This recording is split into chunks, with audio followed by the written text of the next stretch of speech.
कोरियाई समाज निचले तबके की महिलाओं को कहां तक धकेल सकता है? हत्या, शव के टुकड़े करना और उसे झील में डुबो देना, हत्या का बोझ उठाकर किसी और की पहचान चुराकर जीना। आज हम कोरियाई क्राइम थ्रिलर ट्रेन देखेंगे। देखते हैं कैसे समाज महिलाओं को मौत की कगार पर लाता है। भारी बारिश में क्लिनिक मालिक मुन्हो कुछ लड़कियों के साथ जा रहे हैं। पेश है योयो की विशेष टेलीविजन सीरीज जो खास आपके लिए तैयार की गई है। यह योयो टेलीविजन सीरीज का एक नया और एक्सक्लूसिव अनुभव है जिसे आप कहीं और नहीं देख पाएंगे। इस श्रृंखला में आपको मिलेगा मनोरंजन का अनोखा संगम जो हमारे दर्शकों की पसंद को ध्यान में रखकर बनाया गया है। यह एक्सक्लूसिव कंटेंट केवल योयो पर ही उपलब्ध है जो इसे अन्य सभी सीरीज से अलग और खास बनाता है। तो तैयार हो जाइए इस शानदार सफर के लिए जो केवल योयो टेलीविजन सीरीज के माध्यम से ही संभव है और आपके मनोरंजन को नई ऊंचाई पर ले जाएगा। और कोई सुराग न मिलने पर वेनहाओ को सिर कटा मक्खी बनकर रेस्ट एरिया के हर कोने में तलाश करनी पड़ी। यहाँ तक कि उसने सभी वॉशरूम्स में भी जाकर देखा। लगभग उसे विक्षिप्त समझ लिया गया था, लेकिन फिर भी वेनहाओ को महिला वॉशरूम के फर्श पर एक सुराग मिला। शानियंग का वही तितली वाला हेयर क्लिप जो वह यहाँ पहनती थी।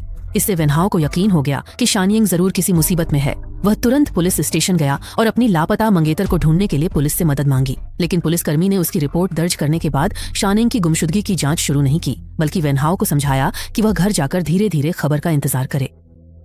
आखिरकार दक्षिण कोरिया में अक्सर लोग अचानक गायब हो जाते हैं। क्या पता शानियंग अपने किसी दोस्त के घर चली गई हो। जाओ जीदे वेनहाओ मैन लियन बुखे जिशिन यिंग shi jiu zhong de韩国警方无能的这么石铺麻看着转身准备吃开的金元文浩被分的质问对方。 जैसे ही गाड़ी का स्टार्ट बटन अचानक से काम करना बंद हो गया, वैसे ही जोरदार बारिश भी शुरू होने लगी और तभी कार का दरवाजा अपने आप ही खुल गया। सच तो ये है कि आज का यह दिन मेरी पूरी जिंदगी का एक बहुत ही अजीब और यादगार दिन बन गया है। इस आदमी को बिल्कुल भी पता नहीं है कि उसके बाल बाल बाल बाल बाल बाल बाल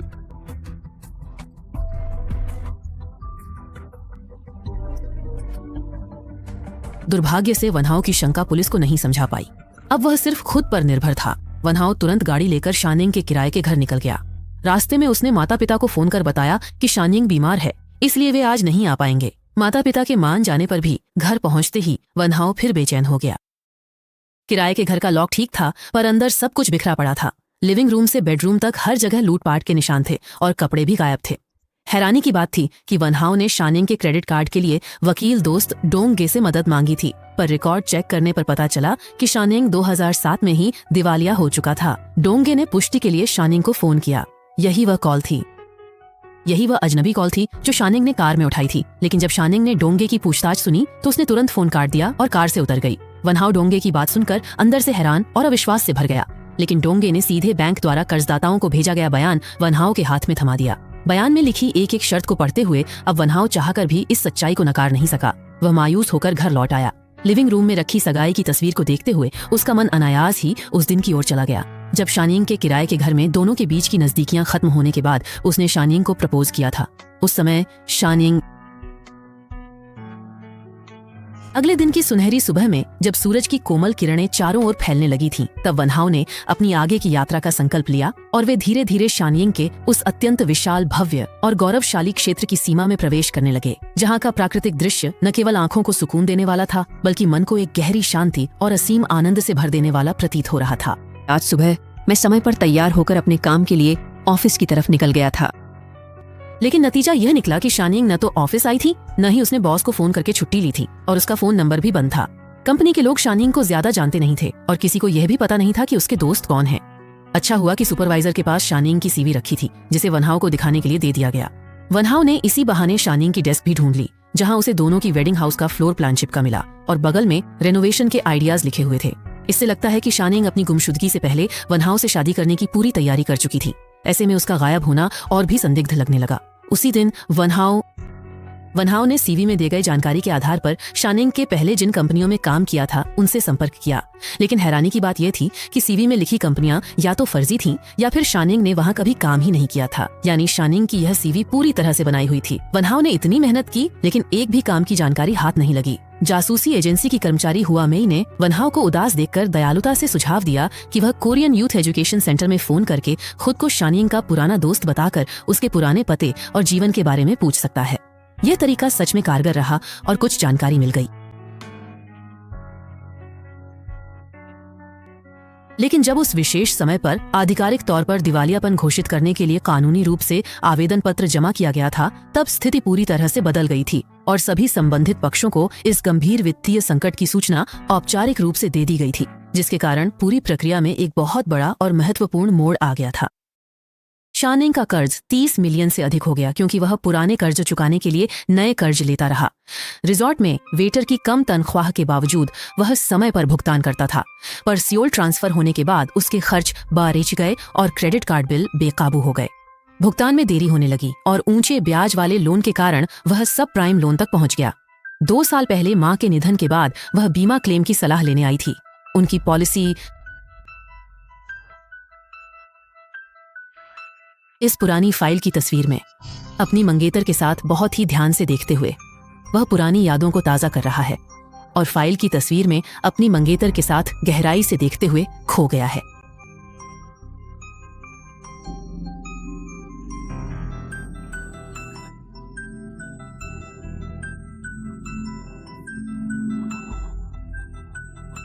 दोनों की शक्लें बिल्कुल अलग थीं, जिसे देखकर वेन हाओ एकदम हैरान रह गया। लेकिन जब उसने पहली बार अपनी मंगेतर से मुलाकात की थी तो सामने वाली निंगमिंग ने खुद को शानयिंग बताया था। क्लिनिक लौटकर वेन हाओ ने डोंगजी और हुआमेई को सारी बात बताई। उन्हें भी यह सब बहुत अजीब और जादुई सा लगा। डोंगजी की पहली प्रतिक्रिया थी कि वेन हाओ की मंगेतर ने शानयिंग की पहचान का अवैध रूप से इस्तेमाल किया है, लेकिन हुआमेई को लगा कि मामला इतना सीधा नहीं है। आखिर मंगेतर किसी और की पहचान लेकर वेन हाओ से शादी क्यों करेगी? डोंगजी ने ध्यान से सोचा। जब मंगेतर को फोन पर अपनी दिवालियापन की खबर मिली थी तो उसकी आवाज में साफ हैरानी थी। वह साफ तौर पर इस बारे में कुछ नहीं जानती थी। अगर उसे पता होता तो वह वेन हाओ से क्रेडिट कार्ड के लिए मदद नहीं मांगती। डोंगजी का विश्लेषण वेन हाओ को और भी परेशान कर देता है, लेकिन चाहे जितना भी विश्लेषण कर ले उसका क्या फायदा। अब उसे बस इतना ही पता है कि उसकी मंगेतर कोई और है, यहाँ तक कि उसका असली नाम भी नहीं जानता। ऐसे में वह अपनी मंगेतर को कैसे ढूंढे? इसी समय हुआमेई ने उसे फिर एक सुझाव दिया। अगर असली शानयिंग को ढूंढ लिया जाए तो क्या उसी रास्ते से मंगेतर का भी पता चल सकता है? इन सवालों और थोड़ी सी उम्मीद के साथ वेन हाओ एक बार फिर उस जगह गया जहां उसकी मंगेतर के गायब होने से पहले वह गया था। क्लिनिक लौटने पर वेन हाओ एक पुराने ग्राहक से मिला जो एक नेकदिल पशु प्रेमी था। वह जानवरों के लिए गांव के विला में रहने चला गया था, लेकिन वेन हाओ का मन बातों में नहीं था। वह मंगेतर का सामान ढूंढता रहा पर कोई सुराग नहीं मिला। उसने पूरी कोशिश कर ली थी, अब सिर्फ पेशेवरों की मदद ही बची थी। इस हताश अधेड़ को हम हताश ही कहेंगे। हम विदेश की यात्रा पर निकल पड़े। अपने साथ उस प्रतिष्ठित उपाधि की पूरी इनाम राशि और वेन हाओ को भी ले गए। वास्तव में यह वही महत्वपूर्ण सुराग है जिसका पता वेन हाओ और तुइशु ने मिलकर बहुत मेहनत से लगाया था। तुइशु सबसे पहले अपनी मंगेतर के उस पुराने किराए के घर पर पहुंचा और वहां पहुंचकर उसने देखा कि कमरे का सारा हाल बिल्कुल वैसा ही अस्त व्यस्त और बिखरा हुआ था जैसा उस भयानक रात को हुआ था, ठीक वैसा ही जैसा वेन हाओ के साथ पहले घटित हो चुका था। तुइशु ने अपने पूरे जीवन में जो कुछ भी मेहनत से कमाया था वह सब बस एक पुरानी धुंधली सी तस्वीर और उसकी लकड़ी की अलमारी के सबसे सुरक्षित कोने में एक पुराने सूती कपड़े की तह के भीतर बहुत ही सावधानी से लपेटकर रखे गए कुछ थोड़े से रुपयों तक ही सीमित था। उसकी सारी जमा पूंजी और जीवन भर की कमाई बस यही चंद चीजें थीं जिन्हें उसने अपनी यादों और भविष्य के लिए सहेज कर रखा हुआ था।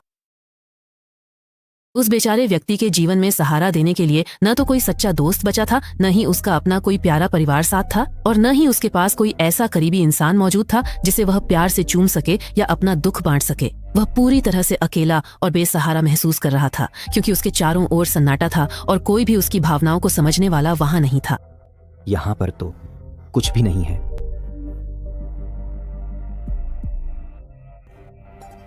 ऐसी चुनौतीपूर्ण परिस्थितियों में अनुभवी तुइशु ने पुलिस स्टेशन के अपने पुराने साथी से शानयिंग की जानकारी मांगी। वह साथी अब गंभीर अपराध शाखा का प्रमुख बन चुका है, फिर भी वह तुइशु को अपना भाई मानकर उसकी पूरी मदद करता है। तुइशु को यकीन है कि मंगेतर और शानयिंग एक ही पहचान पत्र का इस्तेमाल करते हैं, जिसका मतलब है कि वे एक दूसरे को जानते होंगे। वह शानयिंग के जरिए अपनी मंगेतर को ढूंढने के लिए दिए गए पते के अनुसार उसके पुराने किराए के घर तक पहुंच जाता है।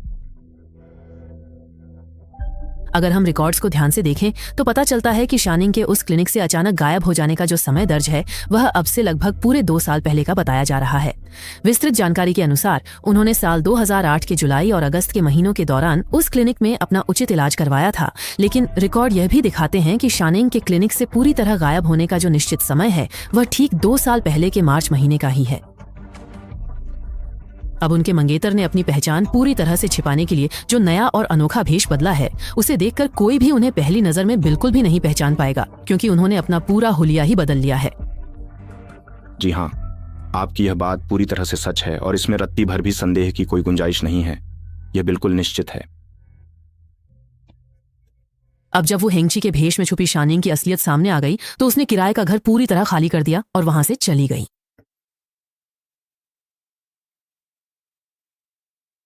तुइशु ने वेनहाओ को जांच रोकने को कहा, क्योंकि सच जानकर भी मंगेतर वापस नहीं आएगी। बेहतर है माता पिता को शादी बताकर सब खत्म करो। पर दिल और शरीर से मिले धोखे के बाद वेनहाओ को लगा कि मंगेतर किसी और की पहचान के साथ शायद मुश्किल में है। तुइशु ने याद दिलाया कि जब वह शानिंग बनकर रह रही थी तब असली शानिंग ये कोई संयोग नहीं था। तुइशु के इस अनुमान ने वेनहाओ को यह एहसास दिलाया कि उसकी मंगेतर बहुत संभव है कि एक हत्यारिन हो। उस समय वेनहाओ ने तुइशु का विरोध किया और कहा कि ऐसे अंदाजे मत लगाओ, लेकिन तभी उसे अचानक महसूस हुआ कि वह असली मंगेतर को वास्तव में जानता ही नहीं है। दोनों की पहली मुलाकात एक पशु चिकित्सालय के दरवाजे पर हुई थी। मंगेतर बाड़े के सामने बैठकर बिल्ली और कुत्तों के साथ खेल रही थी। वेनहाओ को पहली नजर में ही उससे प्यार हो गया था और उसने कई दिनों तक उसे देखा, तब कहीं जाकर हिम्मत जुटाई, उससे बात की। प्यार में वेनहाओ मंगेतर के झूठ में उलझ गया और उसे उसकी असलियत नहीं पता थी। सुराग के लिए वेनहाओ ने शानिंग के पुराने घर दीचुआन जाने का फैसला किया। वहाँ अब कोई नहीं रहता था। पड़ोसी कहते हैं कि उन्होंने मंगेतर को कभी नहीं देखा और वे वेनहाओ से सतर्क रहते हैं। वे जानते थे कि शानिंग सियोल में सहेली के साथ है, फिर भी कुछ नहीं बताते। तभी एक लाल कपड़े वाले आदमी ने बिना वजह वेनहाओ को पीट दिया और वह कुछ न कर सका। द्वारे के दौरान जमा हुई सारी कुंठा एक साथ फूट पड़ी और वेनहाओ पागलों की तरह जमीन पर लेट गया। उसकी हालत देखकर लाल कपड़े वाला आदमी डर गया और उसे शांत करने के लिए अपने घर ले गया। वहाँ वेनहाओ को पता चला कि वह आदमी असल में शानिंग का बचपन का दोस्त है, जिसने उसे गलती से कोई सूदखोर माफिया समझ लिया था। उसके पास मौजूद हाई स्कूल की ग्रेजुएशन एल्बम में जो फोटो थी वह वेनहाओ की मंगेतर से बिल्कुल नहीं मिलती थी। इसी बीच टांग अंकल ने दीचुआन के पुलिस स्टेशन का दौरा किया। पुलिस से पता चला कि सियोल में कर्ज चुकाने के लिए शानिंग बार में काम करती थी। उसकी माँ को यह शर्मनाक लगा, पर वो बेबस थीं, इसलिए उन्होंने शराब की लत लगा ली। हादसे वाले दिन भी कड़ाके की ठंड थी और वो नशे में थीं। बर्फ से ढकी ढलान वाली लंबी सीढ़ियों से उनका गिरकर मरना स्वाभाविक था। शानिंग ने अंतिम संस्कार पर कहा था कि वो माँ की अस्थियां सबसे अच्छी जगह दफनाएगी, लेकिन पुलिस ने माँ की मौत को हादसा माना, पर कई लोग मानते हैं कि शानिंग ने बीमा के पैसों के लिए हत्या की। टांग चाचा ने घटनास्थल की सीढ़ियां देखीं, जहां पुलिस के मुताबिक हादसा मुमकिन था, पर उन्हें लगा कि असली कातिल शानिंग नहीं बल्कि उसकी पहचान चाहने वाली मंगेतर थी। दीचुआन की यात्रा ने वेनहाओ को तोड़ दिया, क्योंकि उसकी मंगेतर की सच्चाई किसी और की कहानी निकली। वैसे तुमने पूछा था कि हांग शानिंग कौन है? फिर वेनहाओ ने सुराग के लिए शानिंग की खास सहेली को फोन किया। उधर क्लिनिक में हुआ मेई ने सफाई करते वक्त वेनहाओ और उसकी मंगेतर की फोटो फ्रेम में छिपी एक तस्वीर ढूंढ ली। ये 15 जनवरी 2008 की थी, जो वेनहाओ के मंगेतर से मिलने से भी पहले की थी। फोटो बड़ी करने पर कोने में यूनिफॉर्म पहने एक चेहरा विहीन कर्मचारी दिखा। खिड़की के पास लकड़ी पर सैंपल हाउस का टैग था। वेनहाओ तुरंत वह व्यक्ति न केवल उस शहर के सबसे प्रसिद्ध और आलीशान ब्यूटी क्लिनिक में अपनी त्वचा की विशेष देखभाल और सौंदर्य उपचार के लिए गया था, बल्कि उसके वहां जाने के पीछे और भी कई गहरे और महत्वपूर्ण कारण छिपे हुए थे, जिन्हें वह उस समय पूरी गंभीरता के साथ पूरा करना चाहता था। इसलिए सिर्फ यह कहना कि वह वहां केवल क्लिनिक के काम से गया था पूरी तरह से अधूरा और गलत होगा, क्योंकि उसके इरादे कहीं अधिक व्यापक और उद्देश्यपूर्ण थे। बल्कि कॉस्मेटिक्स भी इस्तेमाल किए थे। कंपनी के चर्चित ऑर्गेनिक प्रोडक्ट्स समस्या वाली त्वचा के लिए हैं। वे प्रदर्शनी केंद्र में भी दिखे हैं। टांग अंकल मुख्यालय पहुंचे। वहां मंगेतर की तस्वीर देख उन्हें उसका असली नाम पता चला, छे जिंगशान। सुराग पाने के लिए टांग अंकल ने खुद को क्राइम ब्रांच प्रमुख बताकर डेटा चोरी की जांच का बहाना बनाया। उन्होंने प्रमुख का कार्ड भी HR मैनेजर को दिया। मैनेजर ने ऐसा पहले कभी नहीं देखा था और तुरंत मान गया। पहले ऑफलाइन प्रमोशन में सदस्यता फॉर्म भरवाए जाते थे और कर्मचारी चे जिंगशान उन्हें कंप्यूटर में दर्ज करती थी। आमतौर पर फॉर्म वेयर हाउस में रखे जाते थे, पर एक बार वे गायब हो गए। कोई नुकसान न होने पर प्रबंधन ने इसे गंभीरता से नहीं लिया। किसी ने नहीं सोचा था कि चे जिंगशान ही उन्हें चुराएगी। डेटा हासिल करने के साथ टांग अंकल को शक हुआ कि 8 दिसंबर 2008 को उसकी 4 दिन की छुट्टी का समय ठीक वही था जब शान यिंग की मां काफी लंबे समय तक गहन खोजबीन और बारीकी से जांच पड़ताल करने के बाद अंततः वह विशिष्ट पता पूरी तरह से सबके सामने स्पष्ट होकर आ ही गया, जिसके बारे में बताया गया है कि वह वास्तव में चांगयुआन शहर के भीतर स्थित चांगशान डोंग नामक एक बहुत ही महत्वपूर्ण और विशेष इलाके में मौजूद था। इस पूरी प्रक्रिया के दौरान कई महत्वपूर्ण सुराग मिले, जिन्होंने अंत में हमें इसी सटीक स्थान तक पहुंचाया। जो कि चांगयुआन के चांगशान डोंग क्षेत्र का एक अभिन्न हिस्सा माना जाता है। और जो जानकारी दर्ज नहीं की गई थी वह यह थी कि चे जिंगशान कई जगहों से होते हुए सियोल पहुंची, एक कॉस्मेटिक कंपनी में काम करने लगी और कंपनी के 2008 के जून से अगस्त तक के ग्राहक डेटा भी चुरा लिए। इन जानकारियों में कुल 122 लोगों की जानकारी थी। इनमें से सनिंग ने 2008 के जुलाई में एक ब्यूटी क्लिनिक में जाकर त्वचा की सूजन का इलाज कराया था। संभवतः चे जिंगशान ने उसी समय सनिंग से मुलाकात की थी। उधर का फोन नंबर भी बजने लगा। एक और संदेह यह था कि जब वह अपनी मंगेतर चे जिंगशान के साथ रहती थी तो वह अक्सर रात में बुरे सपनों में डूब जाती थी, मानो उसने सच में कोई गहरा अनुभव किया हो। अचानक उसका फोन। वेनहाओ जान गया कि वह चे जिंगशान है, पर समझाने के बावजूद उसने कुछ नहीं कहा और फोन काट दिया। दोबारा कॉल करने पर नंबर बंद मिला। निराश वेनहाओ रात भर पीता रहा। अगले दिन अंकल टांग ने उसे दिलासा दिया और कहा कि यूं दुखी बैठने से बेहतर है कि वह जिंगशान के पूर्व पति से मिले। उसका चांगशान डोंग में रेस्टोरेंट था और वह काफी खुश लग रहा था, पर वेनहाओ को देखते ही उसने कहा,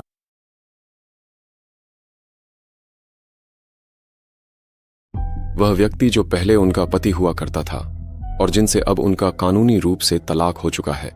उसने बताया कि वह और चे जिंगशान की मुलाकात चर्च के कोयर में हुई थी। उस समय चे जिंगशान ने कहा था कि वह अनाथ है, लेकिन बाद में पता चला कि उसके एक पिता हैं। चे के पिता ने एक छोटा सा फर्नीचर कारखाना खोला था। दुर्भाग्य से आर्थिक संकट आ गया। कारखाने को चलाए रखने के लिए चे के पिता ने हर जगह से कर्ज लिया, यहाँ तक कि आखिरकार ऊंचे ब्याज पर भी उधार ले लिया। नतीजा ये हुआ कि कारखाना बंद हो गया। विभिन्न साक्ष्यों और परिस्थितियों को देखते हुए यह पूरी तरह से स्पष्ट और निर्विवाद हो जाता है कि उस असहाय और अभागे व्यक्ति ने अपनी मृत्यु के उन अंतिम और अत्यंत कठिन क्षणों से पहले बहुत ही हृदय विदारक, बर्बर और रूह कंपा देने वाली भयानक यातनाओं को सहन किया था, जिसके गहरे निशान और प्रमाण आज भी उसकी उस असहनीय पीड़ा की मूक गवाही दे रहे हैं जो किसी भी व्यक्ति की आत्मा को झकझोर कर रख सकती है। माँ की मौत ने चा जिंगशान को अकेला छोड़ दिया। उसके पूर्व पति ने सहारा देने के लिए उससे शादी कर ली, पर जल्द ही कोरियाई गुंडों ने उनके घर पर हमला कर दिया। वे रेस्तरां में भी हंगामा करते, जिससे घर की शांति भंग हो गई और कारोबार ठप पर डीएच गया। इन गुंडों का मकसद चा जिंगशान से छाबा का कर्ज वसूलना था। बॉस, ये औरत तो आपने खुद चुनी है ना? बॉस, यहाँ देखिए, ये दस्तावेज, आपके माता पिता को इतनी रकम चुकानी है, क्या आप थोड़ा सा भी चुका सकते हैं? पूर्व पति ने पुलिस को बताने या पैसे जुटाकर चे जिंगशान की मदद का सोचा, पर सूदखोर नहीं माने। उनकी मां को स्ट्रोक आया और वे खुद डर से टूटने लगे। 3 महीने में रेस्तरां के ग्राहक चले गए और अफवाह उड़ी कि चे जिंगशान किसी डॉन की प्रेमिका है। फिर उन्हें विचार आया, अगर चेबा लापता हो जाए तो उसे मृत मान लिया जाएगा और चे जिंगशान को उसे छोड़ना होगा। यदि आपको हमारा यह कार्यक्रम पसंद आता है तो कृपया बिना किसी संकोच के इसे लाइक करें, सब्सक्राइब करें, शेयर करें और डोनेट करके मिंगजिंग और डियान कार्यक्रम को अपना समर्थन दें। कृपया हमारे इस कार्य की सफलता के लिए आप लगातार प्रार्थना करते रहें।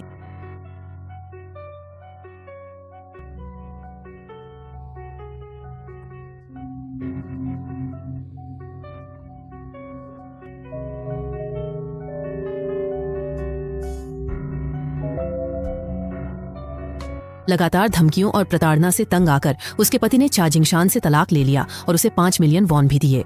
तलाक के कुछ ही दिनों बाद उसकी मां का निधन हो गया। अब रेस्तरां ठीक चल रहा है और उसने नई जिंदगी शुरू कर ली है।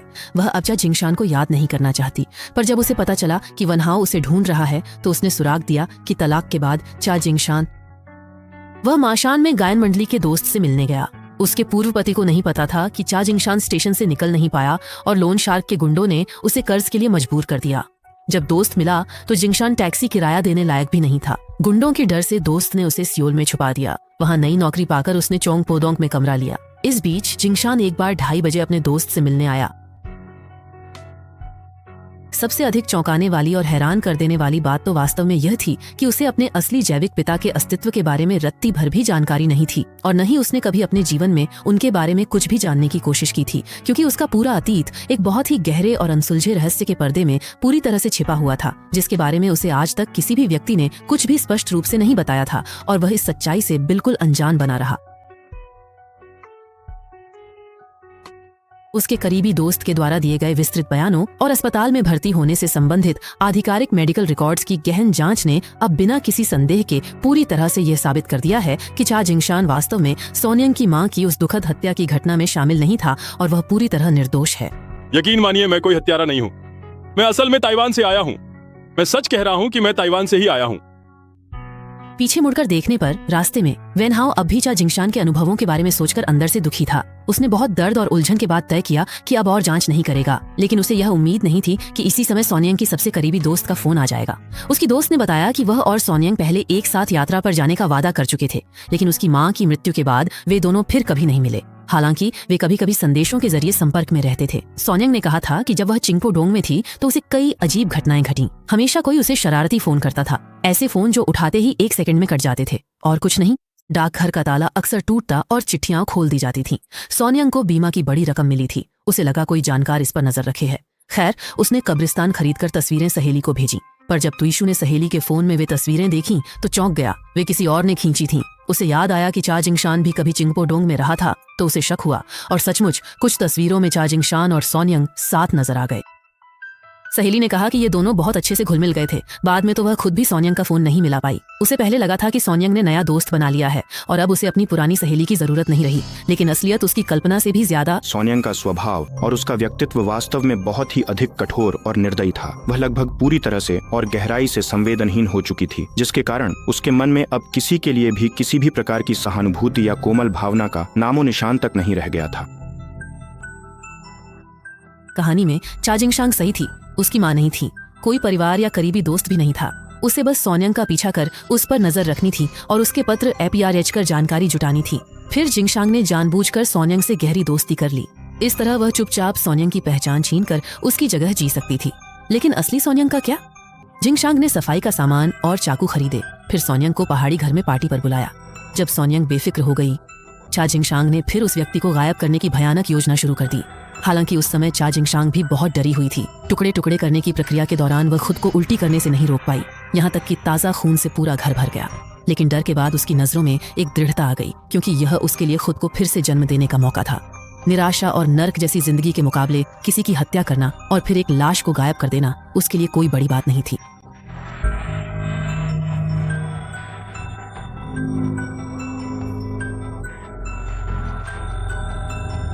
टांगशू को लगा कि चा जिंगशान इतनी आसानी से हार नहीं मानेगी और नया लक्ष्य चुनेगी। शानेंग की लाश मिलते ही पुलिस वारंट जारी कर सकेगी। पर पिछले 3 सालों में 60 से ज्यादा अज्ञात शव मिले हैं, जिनकी हालत खराब है। डेंटल रिकॉर्ड्स के बावजूद लाश ढूंढना मुश्किल है।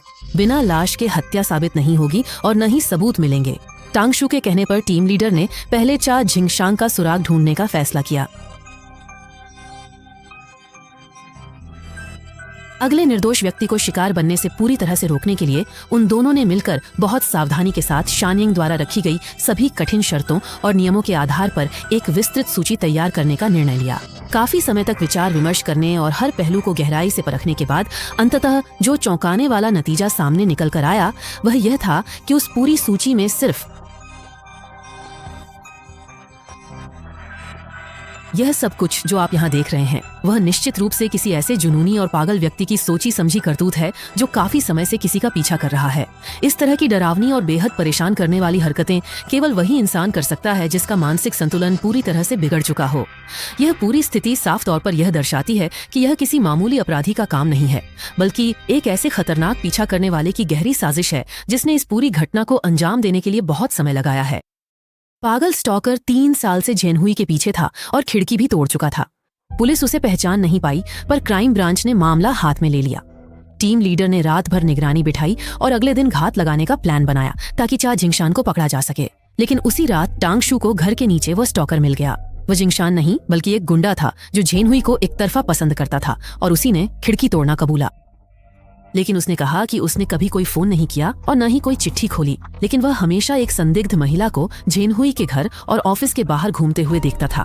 टांगशू ने चा जिंगशान की तस्वीर निकाली और पूछा कि क्या वही है जिसने नुकसान पहुंचाया। गवाह ने आंखों से इशारा किया कि वही थी। इससे एक बार फिर साबित हो गया कि चा जिंगशान का अगला निशाना झेनहुई ही है। अगले दिन टीम लीडर को एक पोस्टमार्टम रिपोर्ट मिली। 2 हफ्ते पहले एक मछुआरे ने नदी से एक सूटकेस निकाला था जिसमें एक लाश थी। चूंकि लाश बहुत ज्यादा सड़ चुकी थी और बुरी तरह टुकड़ों में बंटी हुई थी, इसलिए फॉरेंसिक डॉक्टर केवल डेंटल रिकॉर्ड से ही मृतक की पहचान कर सके। वह नेक दिल इंसान और वह बहुत ही कम समय के भीतर एक दूसरे के काफी गहरे और पक्के दोस्त बन गए थे। उनकी यह दोस्ती इतनी जल्दी परवान चढ़ी कि उन्होंने आज के ही दिन एक खास जगह पर एक साथ बैठने और फुर्सत में मिलने का बहुत ही नेक और पक्का वादा भी आपस में कर लिया है।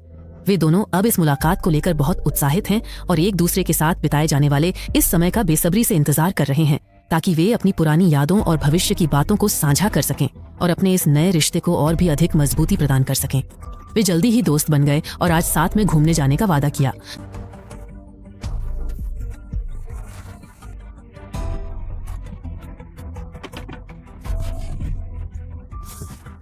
वनहाओ को अब समझा कि चे जिंग ने 122 ग्राहकों के साथ उसके क्लिनिक की लिस्ट भी चुराई थी। हे ताओ की माँ 3 साल पहले गांव चली गई थी। माता पिता की मौत और डिप्रेशन के कारण वह अकेली रहती थी। दोपहर में मिलने का वादा हुआ था।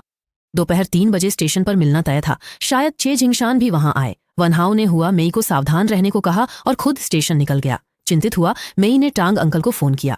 मामला गंभीर देख अंकल सहकर्मी की कार लेकर स्टेशन चल दिए और टीम लीडर को भी बताया। स्टेशन पर भारी भीड़ थी। 3 बजते ही वनहाओ को हे ताओ की माँ दिखी। उसने बताया कि वह अपनी दोस्त जेन हुई के साथ जा रही है। जब वनहाओ ने उसके सिर पर पहना हुआ जाना पहचाना तितली वाला हेयर क्लिप देखा तो तुरंत पहचान गया कि वह चे जिंगशान ही है। और हे ताओ की माँ ने भी फोटो देखने के बाद पुष्टि कर दी कि उसकी बताई गई जेन हुई दरअसल चे जिंगशान ही है। इसके बाद दोनों तुरंत रेलवे स्टेशन के बाहर की ओर बढ़ गए, लेकिन उन्हें यह उम्मीद नहीं थी कि जैसे ही वे एस्केलेटर से बाहर निकल रहे थे चे जिंगशान सामने आ गया। हे ताओ की माँ को अपनी ओर डर के साथ देखते हुए देखकर चे जिंगशान समझ गया कि उसकी पहचान उजागर हो चुकी है। लेकिन इसी दौरान एस्केलेटर ने उसे वनहाओ के ठीक सामने ला खड़ा किया। और जब वनहाओ ने बहुत ही उम्मीद और गहराई के साथ उससे यह सवाल पूछा कि क्या वह वास्तव में उससे सच्चा प्यार करती है, तो उस समय चे जिंगशान के पास कोई शब्द नहीं थे और वह केवल धीरे से अपना सिर हिलाकर उस गहरे रिश्ते को पूरी तरह से नकारने के अलावा और कुछ नहीं कर सकती थी, जिससे उनके बीच की खामोशी और भी बढ़ गई।